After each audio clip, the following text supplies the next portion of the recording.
आपको यह तो पता ही होगा कि मनुष्य द्वारा किए गए कर्म इतने शक्तिशाली होते हैं कि वह उसका पीछा कभी नहीं छोड़ते, यहाँ तक कि मनुष्य की सद्गति, दुर्गति, अगला जन्म व अगले जन्म के भी सुख दुख सब मनुष्य के कर्मों पर ही निर्भर करता है। यह भी सत्य है कि आपके हाथों की रेखाएं प्रतिदिन बदलती रहती हैं। यह सब केवल कर्मों का ही खेल है। कर्म आपका पीछा कभी नहीं छोड़ते। कर्मों का फल इस जन्म में या अगले जन्म में किसी न किसी रूप में मिलता है। इस वीडियो में हम आपको कर्मों की गति को उदाहरण सहित समझाने का प्रयास करेंगे। कृपया वीडियो को पूरा देखें और चैनल को सब्सक्राइब अवश्य करें। विलंब न करते हुए आरंभ करते हैं। मनुष्य द्वारा किया जाने वाला प्रत्येक कर्म क्रिया रूप है। कर्म अपना फल देने के बाद ही समाप्त होते हैं। जब तक कर्म फल नहीं देते तब तक वह समाप्त भी नहीं होते। कर्मों का फल इस जन्म में या अगले जन्म में अवश्य सामने आता है। पूरे विश्व में कैसी भी परिस्थिति आ जाए या अन्य कोई व्यवस्थाएं आए, परंतु न तो एक पिता के सभी बेटे एक जैसे होते हैं, न ही एक गौ की सभी बछिया एक जैसी दूध देने वाली होती हैं, तथा न ही एक गुरु की कक्षा में पढ़ने वाले सभी विद्यार्थी एक जैसे प्रतिभावान होते हैं। व्यक्तियों को एक जैसे धन, साधन, सामर्थ्य, सुविधाएं मिलने पर भी उनका एक समान व्यक्तित्व नहीं निकल पाता। एक जैसे मकान में रहकर भी सभी एक जैसा सुख नहीं भोग पाते हैं। एक ही पद पर बैठा हुआ एक आदमी तो सम्मान प्राप्त कर लेता है, लेकिन कोई दूसरा व्यक्ति उसी पद पर बैठकर वह स्थान प्राप्त नहीं कर पाता, क्योंकि बाहर से आप कुछ भी ठीक कर ले, जो व्यवस्था परमात्मा की है, जो कर्मों का संविधान है, वह अपना कार्य अवश्य करेगा। प्राय माता पिता बच्चों के भाग्य को ऊंचा करने का प्रयास करते हैं। वे सोचते हैं कि हमने इनका भाग्य बना दिया। भाग्य लिखने वाला मनुष्य नहीं, विधाता है।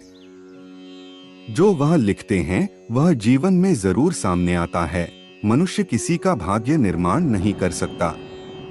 मनुष्य का स्वभाव है कि वह हमेशा ही दूसरों को दोष देता है, लेकिन जो भी दुख हम भोग रहे हैं वह हमारे ही कर्मों के परिणाम हैं।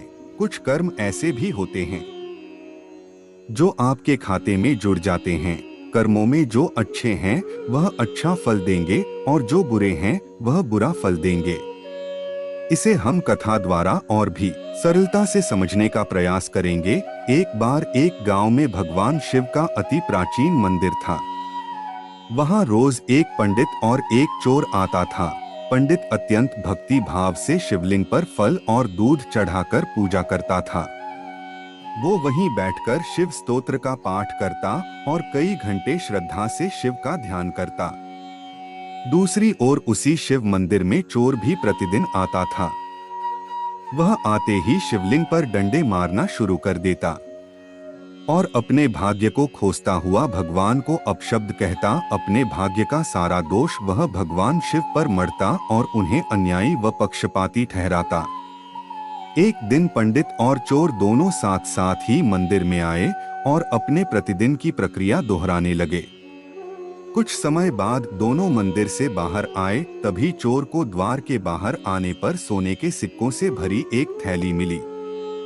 उसी समय पंडित के पैर में लोहे की कील से गहरा घाव हो गया। सिक्के मिलने से चोर को अत्यंत प्रसन्नता हुई, परंतु पैर में गहरा घाव होने के कारण पंडित बड़ा दुखी हुआ और रोने लगा। तभी भगवान शिव वहां प्रकट हुए और पंडित से बोले, हे पंडित जी, आज के दिन आपके भाग्य में एक बहुत बड़ी घटना आपके साथ घटित होने वाली थी, किंतु मेरी पूजा करके अपने सत्कर्म से उस घटना को आपने केवल एक गहरे घाव में बदल दिया।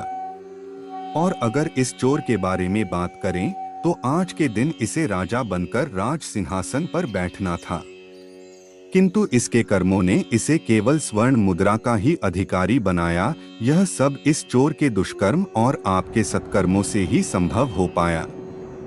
वस्तुतः अपना भाग्य निर्माता मनुष्य स्वयं ही होता है। यदि वह अच्छे कर्म करेगा तो सुपरिणाम के रूप में अच्छा भाग्य पाएगा। और अगर वह दुष्कर्म करेगा तो फलस्वरूप वह दुर्भाग्य का पात्र बनेगा। क्रिया की प्रतिक्रिया तो जरूर होती है, पर उस प्रतिक्रिया से बचने की विधि भी सीखनी चाहिए। जैसे डॉक्टर ने दवा दी और अगर दवाई का कोई प्रभाव नहीं हुआ तो कहा जाएगा कि डॉक्टर की दवाई बेकार है।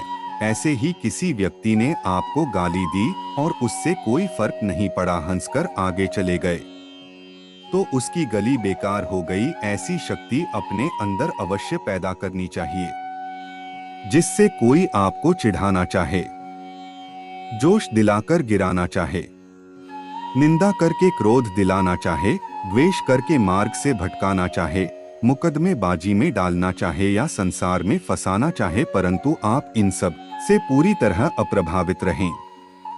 यहाँ पर भी आपके सत्कर्मों और परमात्मा की कृपा कार्य करती है।